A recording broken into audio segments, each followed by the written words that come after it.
अस्सलाम वालेकुम नाज़रीन, महरान टीवी न्यूज़ में अवां के भलीकार मां पराशा सबका पहिरियों हिकु नज़र अहम ख़बरुनि ते।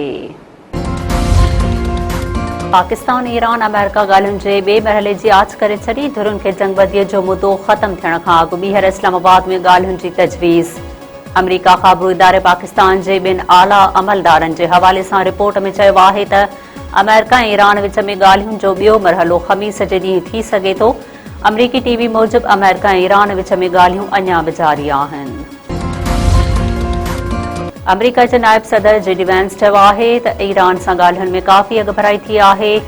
बाल हाणे तहरान जी कोर्ट में आहे। उहो पहिरियों भेरो आहे जो ईरानी ऐं अमरीकी क़यादत एतिरी आला सतह ते मुलाक़ात कई। हिकु इंटरव्यू में जेडी वैंस वधीक चयो आहे त ईरान सां ॻाल्हियुनि जे ॿिए मरहले जे हवाले सां ॻाल्हि ॿोल हलंदड़ आहे। इहो ईरान जे मथां आहे त उहो अॻिते वधण लाइ कहिड़ा क़दम थो खणे। असां ईरान खे पंहिंजी रेड लाइन ॿुधाए छॾी आहे। ईरान कॾहिं बि एटमी हथियार हासिल नथो करे सघे।